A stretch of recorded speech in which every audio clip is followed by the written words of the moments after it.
Good morning, ladies and gentlemen. I'm pleased to be here with you remotely today. Leo's asked me to participate in this event in Prince Albert. Unfortunately, I was previously committed into Toronto. So I'm here today as a senior faculty person and MICA program lead for Manitoba, Saskatchewan, and the Northwest Territories to share a little bit about the raw materials. I'm an old fella that spent 45 years in industry working in mines, building mines, designing mines, and mineral processing processes around the world. And I've only spent the last 6 years here in academia and research. So I spent a couple of years as faculty in mechanical engineering, and I am now leading innovation and commercialization in mining. So as a fellow that's involved in Manitoba, I just wanted to share around the raw materials, especially focused on the mining. We know Saskatchewan, Manitoba, Alberta to be prairie communities because we live here and that's what we've stressed all our life. But a lesser known part of our world is how big mining is in our communities. In Saskatchewan, mining makes up about between 18 and 20% of the value of our GDP any given year, which is very similar, sometimes slightly larger than agriculture. So it is significant. In Manitoba, they have a similarly significant mining industry. However, it's not quite as big percentage-wise. So Saskatchewan, we currently have 25 operating mines.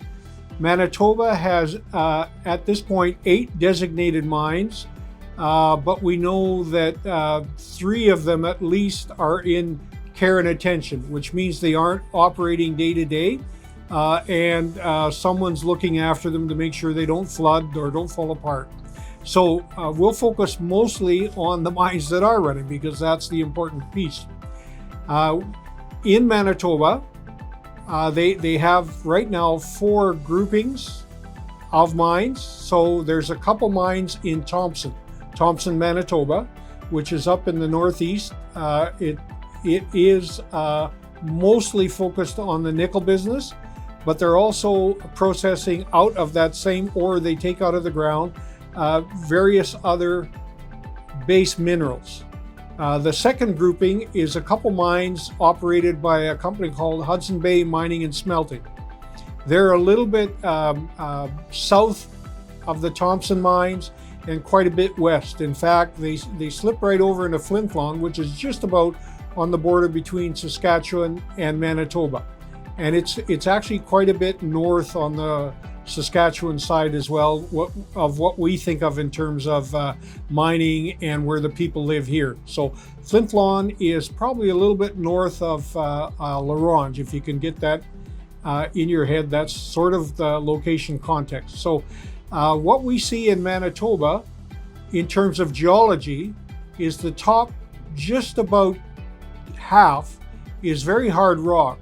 It's the Precambrian shield that comes across from northern Ontario, and it shapes kind of a diagonal shape from way down a little bit northeast of Winnipeg right across the province, and that's where the Hudson Bay Mine and Smelter are very strong on the zinc and the base metals, but they also, like the Vallée mines in Thompson, also extract a little bit of nickel.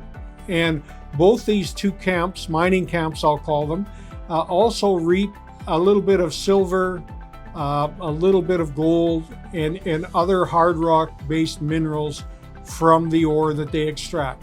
Now, most of these mines historically have been underground mines. They've reached quite deep. The Thompson area mines at one point reached about 66 or 6,600 feet below the surface.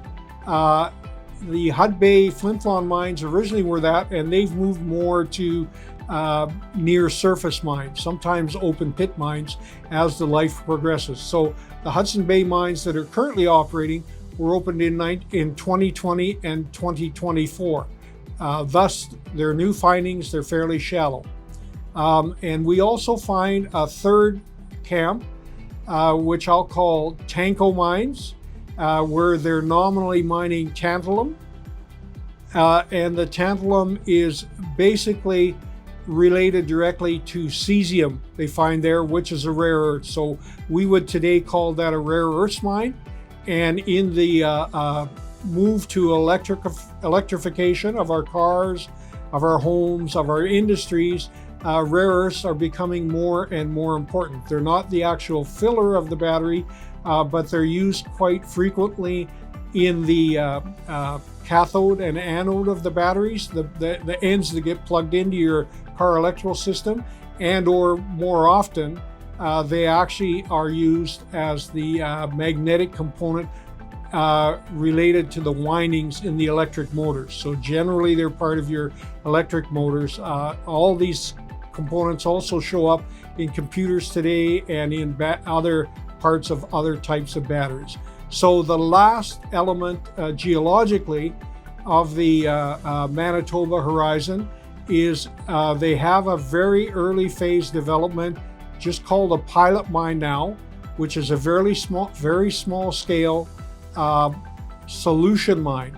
In other words, they place a brinish water down a fairly deep drill hole, and it's fairly warm. It's heated up before it's shipped underground like that, and it dissolves salt, and it dissolves potassium. We would probably call that sylvanite, which is the higher ore grade potash, and it's extracted in the brine. Okay, so there's only a couple of minerals left really to chat about, and I won't take up too much of your time, but the next most prominent mineral mined in Manitoba is copper. And of course, copper we all know to be a very one of the basic elements that is we build the entire society, our industrial society around. So if you think where's copper used, you have to think of the wire in your car, you think of the wiring in your home,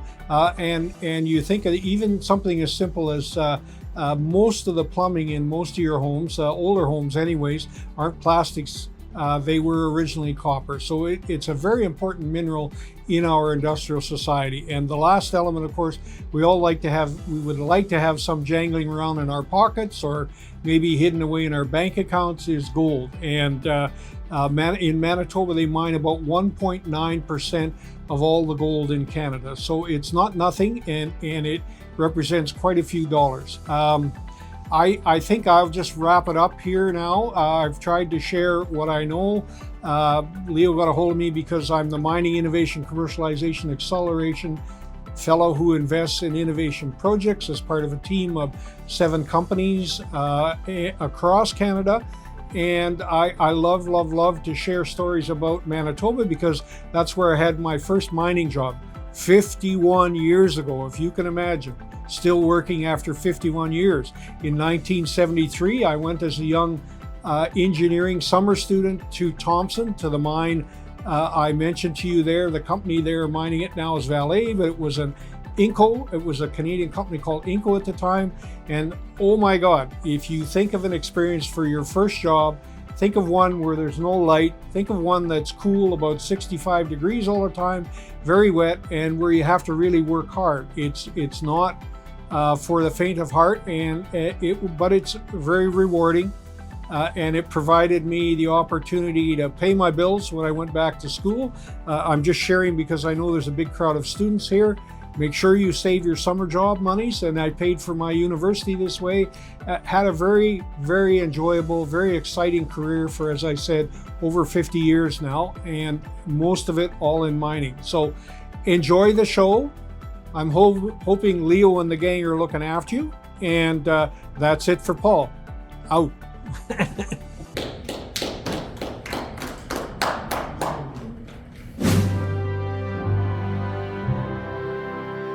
Talk about raw materials of agriculture in Western Canada, in Saskatchewan and Manitoba.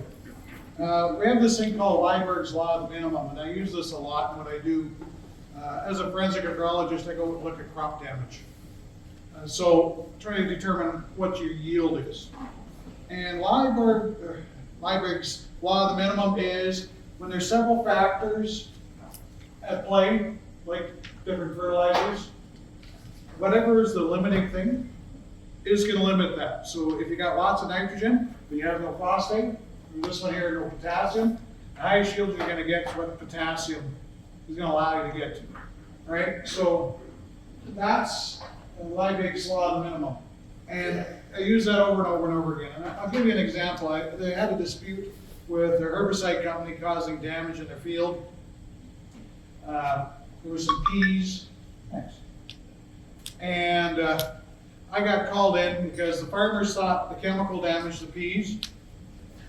The chemical company was basically saying, no, we didn't do that, but they didn't try to explain why. And so they called me in 5 years later. And I did a thing called backcasting. So I went back through, these farmers basically gave up fertilizer. They kind of went organic without being organic. And so they stopped using fertilizer. In the first year, they got 50 bushels of wheat. Second year, they got 30 bushels of canola. And then they got 20 bushels on their peas. And they figured their peas should have done better than that. And the problem was when I went back and looked at things and I backcasted and got some soil tests from the area, that type of stuff, they run out of phosphate. They had a big crop of wheat, didn't replace the phosphate. Had a big crop of canola, didn't replace the phosphate. They ran out of phosphate. When I figured out what they should have got for a yield, I think they got 9.4 bushels to the acre. I figured they should have got 9.3 or 19.3. So they had 9. So it was within a fraction of a bushel. And it was just based on, and then going forward, they had problems because they'd run out of phosphate. And that soil, once it's out of phosphate, that becomes your limiting factor. So they couldn't get any higher yields, even though they had other stuff that was there available. And a lot of times on the prairies here, we have droughts. And water's our limiting factor. So we can put a lot of fertilizer on, we don't get the water. It doesn't matter about the fertilizer, the water is our limiting factor. So when you get into the raw materials of agriculture, we're going to have soil, we're going to have water. Here, heat and frost-free days are really important, especially this far north. We're a little closer to the North Pole than America, Mexico. So this is the edge of agriculture in Canada, right here. And we get 100 frost-free days in a year out of the 360. So we got to grow a crop within that. Southern Saskatchewan might be 120, 140 days. So that's our limitations here. So we got to work within our limitations. And that water is a big one. Then we run into macro and micro fertilizers. And macro fertilizers are fertilizers that we use in relatively large amounts. So we're talking about nitrogen, we're talking about phosphate, we're talking about potassium, and sometimes we're talking about sulfur in those mixes, right? And that's just sort of the standard macro things. And we have a fair bit of calcium in our soils, and a fair bit of magnesium as well. So these are the things that we end up running out of. And nitrogen, phosphate, potassium, sulfur, extremely critical minerals. Of course, potash is potassium. We mine potash in Saskatchewan and supply the world with it. So we get a lot of potash here in our soil. A lot of it's not available. It's going to be a rock phosphate. When they do a soil test on a piece of soil, they strip all the potassium off with acetone. So they get a big reading. And you'll have like 600-700 pounds an acre, 1,000 pounds an acre. Well, 1 or 2% of that's actually available. So we're really talking about less than 10 pounds an acre. That's going to produce a crop.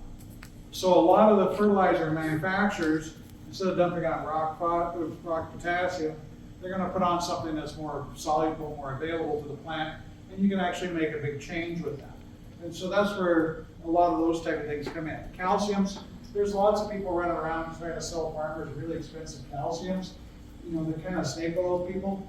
You got 40 pounds of calcium an acre. What's your half a pound going to do to that? So you got to be a little careful out there too, because if you don't understand what you're doing, it's really expensive calcium to buy, and you don't need it. But they say you do. So who do you trust, and where is the science based on? And some of these guys are pretty sketchy out there, and the Canadian government kind of gave up the fertilizer industry about 10 years ago. And they said, we're not going to regulate this anymore. It's kind of bad out there because all of a sudden there's a whole pile of snake oil people out there selling weird products and stuff, promising big benefits. Well, if you're short calcium, or you're actually short magnesium, or short a micro, and other micros are like iron, zinc, copper, boron, manganese, molybdenum, chloride.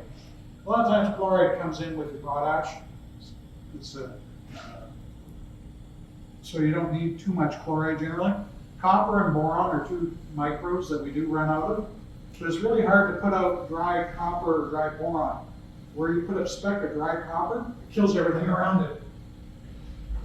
Same thing with a speck of zinc. So it becomes, if you want to put it on in a liquid form of some sort, you don't need very much of it. Like we're talking half a pound an acre. So half a pound across 43,560 square feet. It's not very much.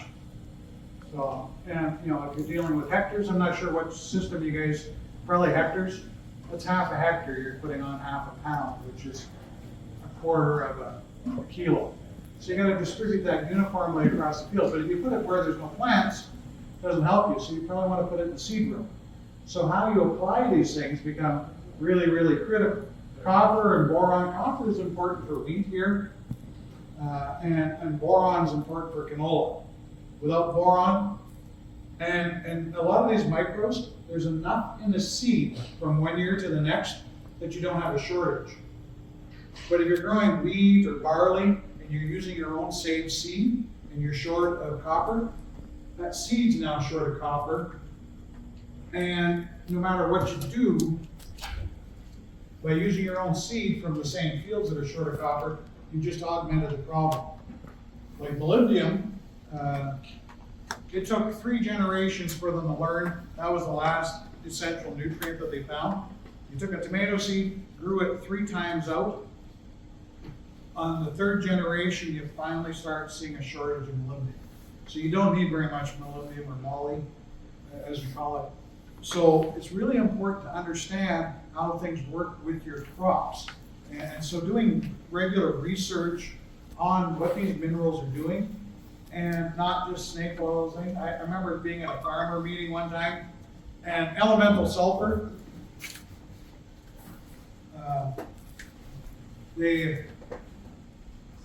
isn't available to the plant.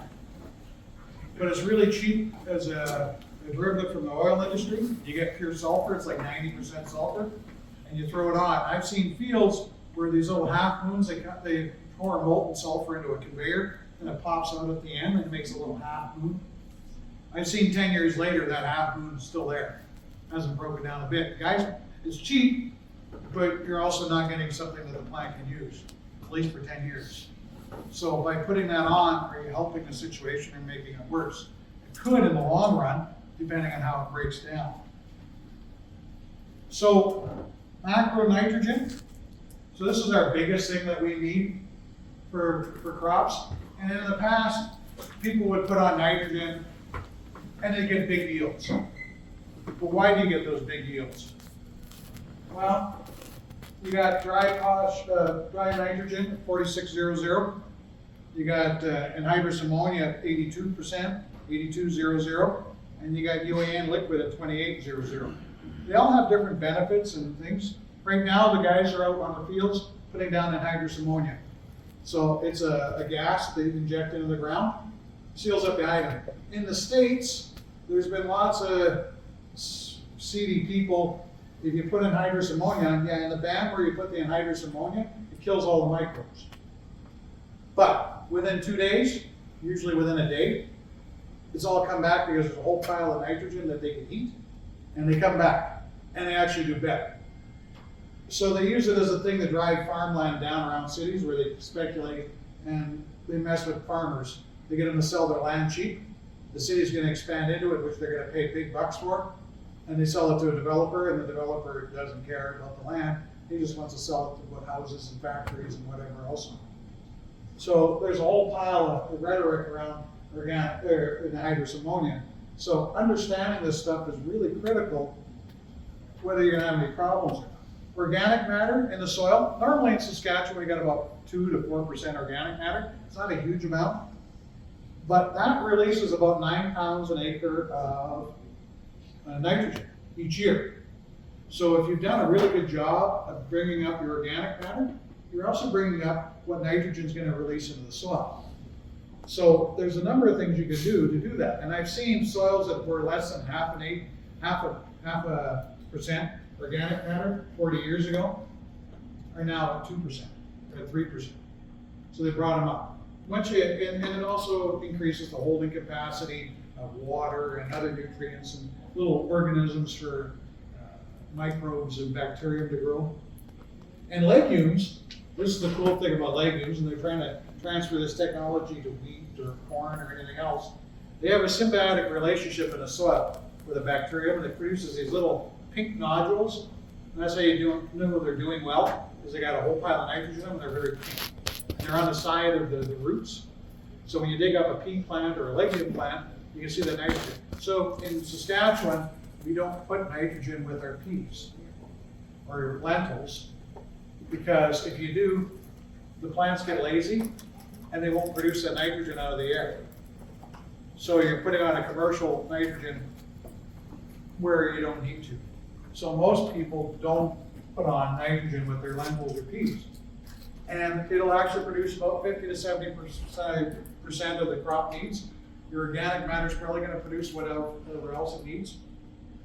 And then there's about a 2% carryover next year. So if you had 3,000 pounds of peas come off that field, you're going to get 2% nitrogen carryover. So 1% would be about 30, 2% is about 60 pounds of nitrogen an acre, which is pretty good residual for the next crop. So it really helps build that soil health up. And so they're trying to figure out how to do that for other crops.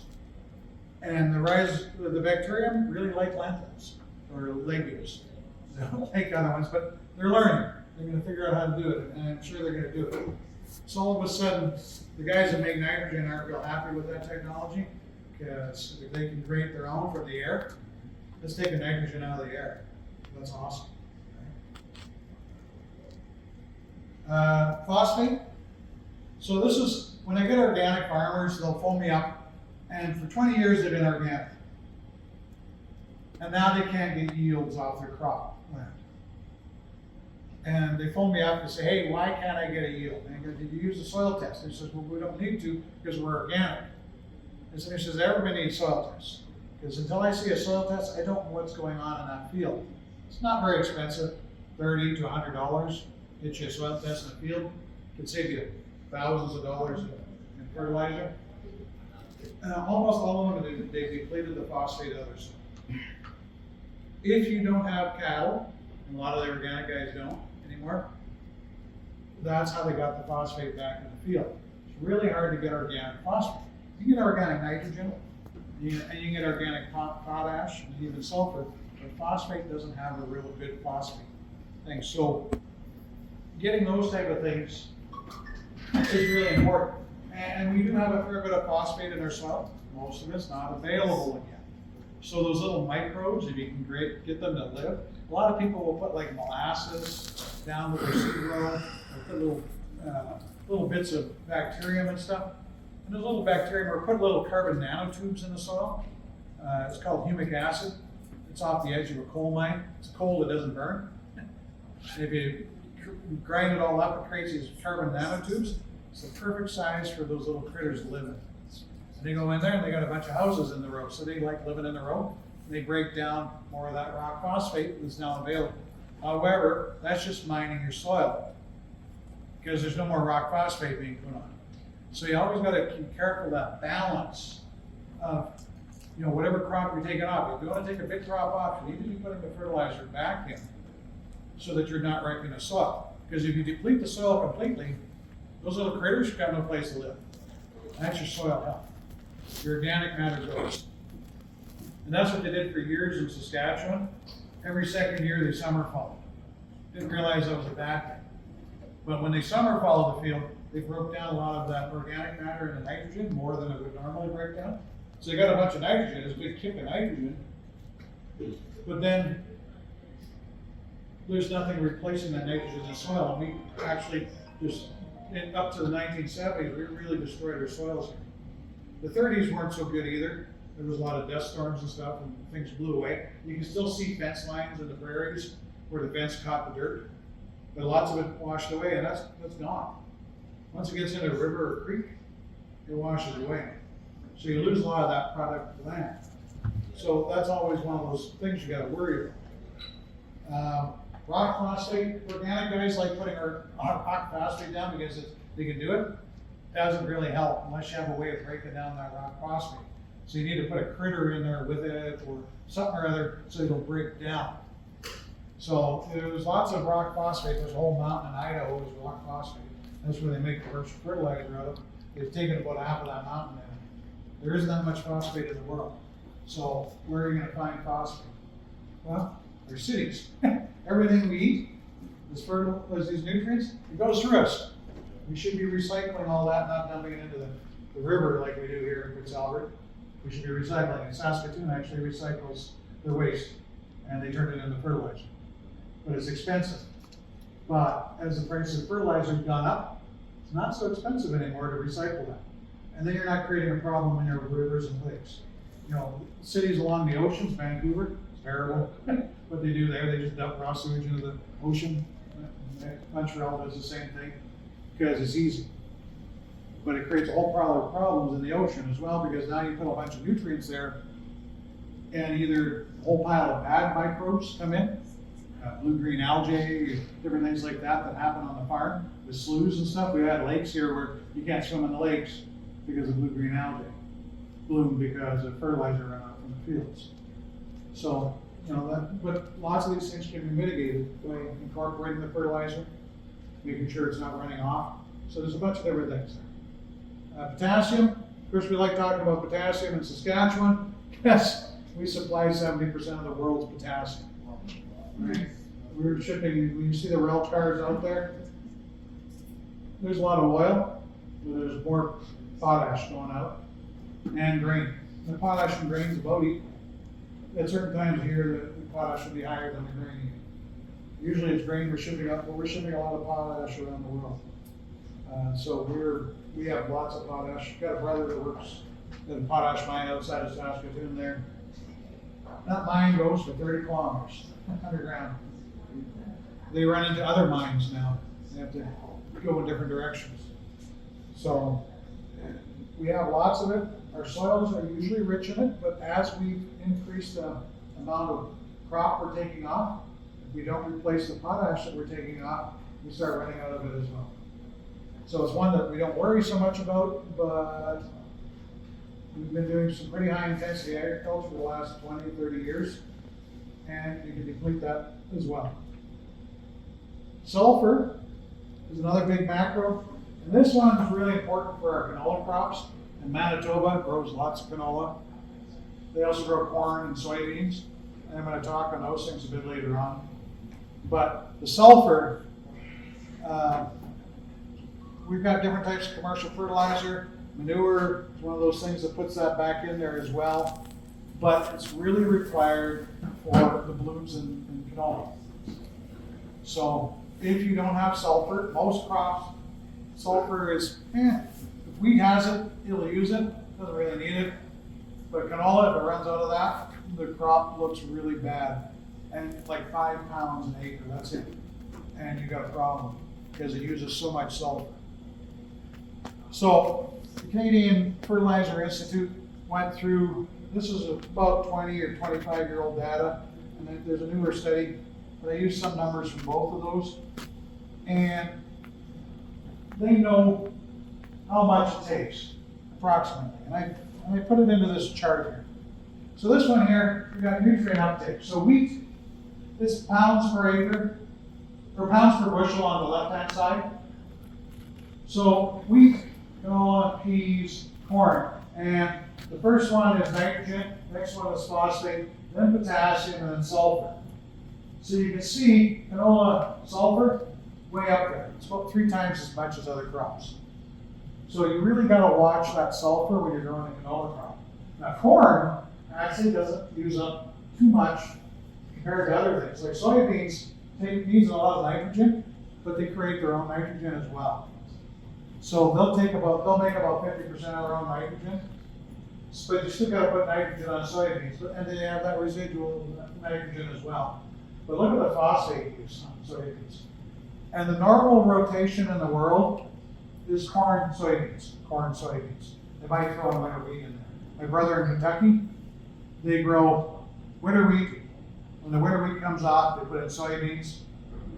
And then the soybeans carries over for the next year for the corn crop.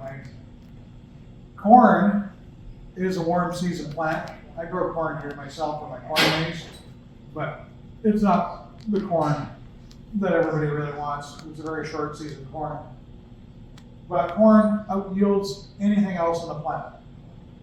When they learned how to hybridize it in the 70s, the yields went from 20 or 30 bushels an acre to 150 to 200 bushels an acre, just by the hybridization. When they hybridize canola or wheat, yeah, you get a 5 or 10% bump, but not a quadrupling of the yield.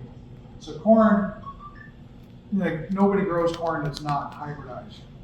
And it's easy to hybridize corn. You got male plants producing pollen on the top, you got females on the bottom. So the rows, you want to hybridize, you chop all the tops off, gets rid of all the male pollen, and then you got to hybridize corn. The ones where they get the male on it, they just don't harvest those ones because they're not hybridized. So that's an easy way to hybridize. Canola, it's much more technical because the little wee flowers, the guys used to go in there with like brushes and brush the pollen onto little flowers. They've got better ways of doing it now, but it's not an easy process. So the ultimate thing, corn, soybeans, works really well. Soybeans, they sell 20% of the soybeans as soybean oil. It's a bonus when they sell soybeans. So that's, you get the money for the soybeans, which is good, and then you get a 20% bonus for the oil.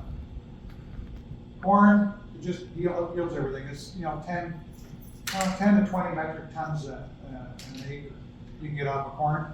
Barley's maybe our next closest thing that will do 4 metric tons. So for animal feed, you can't feed corn. All right, so corn's the most grown crop in the world.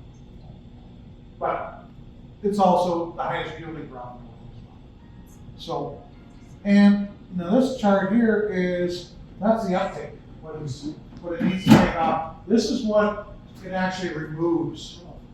So to grow, it needs all this. And when you take off the harvest, that's this one here. So you can see wheat doesn't have much sulfur. Canola's got much higher sulfur. Peas, low. Corn hardly uses any sulfur. Soybeans is somewhere in the middle. But look at the soybeans, one is removing nitrogen. So you're going to put nitrogen on your soybeans to get that yield.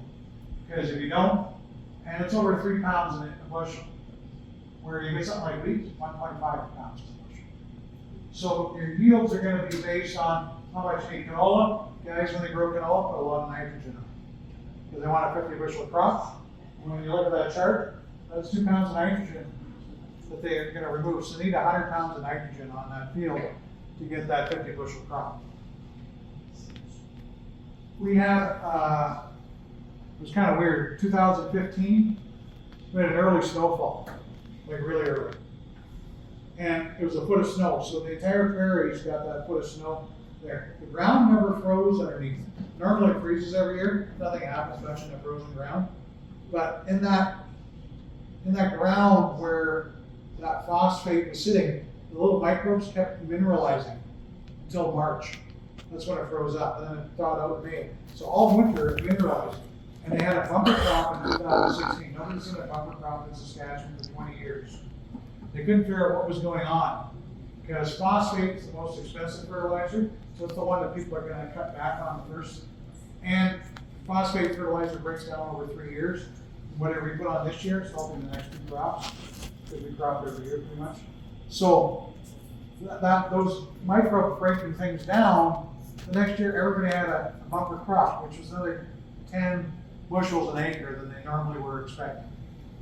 And nobody could figure it out. And it was the little microbes didn't freeze. They were able to mineralize from that rock phosphate in the soil. Thanks. The next year, same thing happened, early frost again, but no snow cover this time. there was no mineralization. So those little microbes in the soil can have a big effect. And that's what most people look at is on their phosphate. If it would mineralize nitrogen, we'd probably put on enough and you wouldn't notice. But the phosphate was something people were trying to skimp on because farming was pretty tough then. Prices were pretty low. So if you're gonna skimp on something, the expensive fertilizer goes first, even though it might increase your yield. But understanding this table, this is what I want to teach most farmers about. This makes the biggest difference. So having good signs of whatever crops you're growing, understanding how much you're taking off, because you need to put it back in. If you don't put it back in, you're mining the soil. And that soil is going to break down in the future.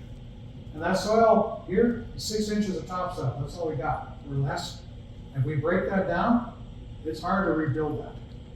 Like, just about impossible. It took 10,000 years of bison and grass to build up that 6 inches. Right? So, in some place like Ukraine, they got 22 feet of topsoil. If they need more minerals, they just deep plow and pull some up. We don't have that option. We deep plow, we pull up a bunch of clays or calcitic soils, those type of things that aren't very good for the soil. So we can't do that. So we gotta take care of that topsoil. So it's all about this balance. So if you're taking it off, you need to be putting it back in. So if you want 50 bushels, like I said, of canola, make sure you put on 100 pounds of minimum 100 pounds of nitrogen on there. And so it takes a pound per bushel of canola for phosphate. So you want 50 bushel crop, you need to put 50 pounds of phosphate.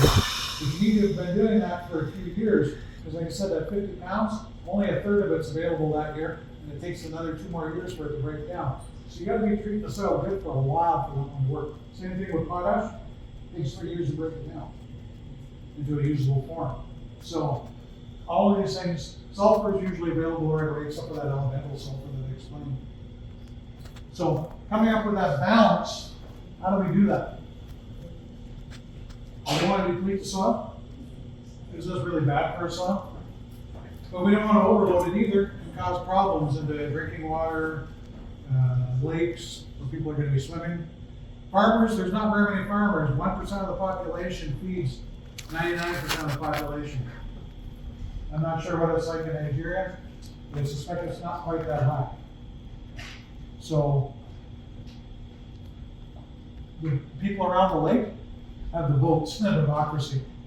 There's one farmer around the lake, there's 100 cabins, 100 cabins get to say what happens. So the farmer all of a sudden has to behave better, make sure his fertilizer doesn't run off when he applies his manure, make sure it's incorporated, doesn't run off, those type of things. Plant lodging can be a problem as well if you get too much fertilizer in those areas. And then greenhouse gas emissions if you're putting on too much fertilizer or putting it on wrong. Right? So those things are all concerns. Now, I kind of went through that fairly quickly on those type of things. It might be a little technical for some, but I'm hoping it's not too bad. Does anybody have any questions? I should have said I'll answer questions anytime. Anybody has them. But I just wanted to kind of give you a rundown. So the crops that are important in Manitoba, corn, soybeans, it's warmer there. In Saskatchewan, usually it's canola wheat. There's been the rotation that most farmers have been using. They shouldn't use that sort of rotation, but they do. I'd say that's 80% of the farmers. Some of them will throw in peas and lentils. If you want a copy of this, send me an email. My email's up there. And I've got it on my phone. I'll email it back to you. Yeah. No, I was planning on that, so. I got cards too. You see? My big question is, if we compare to Nigeria, which is hotter climate, Yeah. More water in the soil, your comparison about Saskatchewan soil and minerals and fertilizers, is it when you compare in a hotter climate and more water on the soil, it make much difference in fertilizer expenditures or it has to be studied first and get the It needs to be soil? studied. Like in Europe, they have 250 frost-free days. They grow a different variety of wheat there. Yeah. Our wheats here will yield, I don't know, 50, 60 bushels, maybe 100 max. Their wheats will yield 200 to 250 bushels. But they have 250 frost-free days Yes. as well. But they're also spraying with multiple classes of the fungicide, and putting on a massive amount of seed treatment.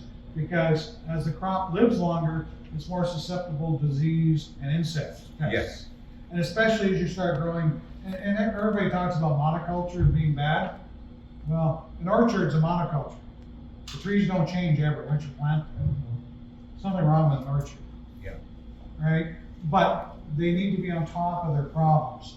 If you see a fungicide, or you're going to put on a presented one, especially in an orchard that's, grape orchard, say in California, that's growing year round, they're going to be on top of fungicides. They're going to be on top of insect pests. We are lucky here that we don't get a whole lot of water, and that crop canopy hasn't been that dense. But now, as we keep getting higher yields, we're pushing that density of the crop canopy. So we're applying more fungicides for diseases, and we're watching for bugs. A lot of the bugs don't overwinter here, but they do blow up from the US. Like rust, rust doesn't overwinter here, it blows up from the US. And we have a lot of varieties that are resistant to rust. But we forget about them sometimes. They bring in new varieties that don't have those resistances. And all of a sudden, they grow for a couple of years, and they grow really good for a couple of years. And then all of a sudden, oh, this variety is susceptible to rust. And once in 5 years, it just wipes the entire crop out. So, like I said, more knowledge is the key to doing better agriculture always. Yeah. I remember when John Stewart presented the idea of no summer fallow. Everybody summer fallow. He was the head of soil science at the U of S. They were ready to burn him at the stake for even suggesting it. And he'd done lots of research on it and knew it worked better. And now we all do it. In the 80s, the Saskatchewan Soil Conservation Association went to direct seeding. They promoted it. They put themselves out of a job because everybody did it. And just 15 years before, they were ready to, take pitchforks to this poor guy that did scientific work. I knew the man. He was a great fellow. But the idea was so radical because you did summer fallow every second year. And if you don't know what summer fallow is, we worked the fields. We didn't spray them, we worked them up. So you're mineralizing all of that soil when you're working it for an entire year, and it's not productive. But you're decreasing the amount of organic matter, but you're increasing the amount of nitrogen. So, and then you realize, and we went through a worse drought in the 30s and the 90s, and we've just gone through a bad drought again. We still had crops. Where in the 30s, the soil blew away. So we've learned, we've done better. In this round, the drought was pretty severe, just as bad as the 30s. Some guys had it kind of bad, but it was little localized pockets. It wasn't the entire prairies. So that knowledge and learning is really, really good, but it's tough. The government of Saskatchewan, maybe the worst place of all, they won't put stuff on the website that's less, if it's 3 years old or older, it's not important. Well, we're on 22-year climate cycles here. So we have a drought every 22 years, right? And that's based on the sun.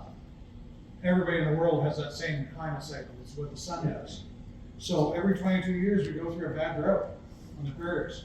What happens in your country, I'm not exactly sure, but it'll be based on, you can see where it comes back. So all the information on how to grow stuff in a drought, they took off the website. Even though it was good solid science, they took it off because it's old. Now everybody was looking for the last 5 years, looking for drought information, and it was all gone. Oh, nobody looked at it. Well, we were wet for the last 10 years. So, but now we're dry again, and we're still dry. We're still going through that dry cycle. We're actually, right now, is the driest I've ever seen it in Prince Albert. My dugouts, normally you can't see, they're 2 feet down. So 10 years ago, the water was 6, 7 feet higher, which is a tremendous amount of water. It's disappeared from our environment.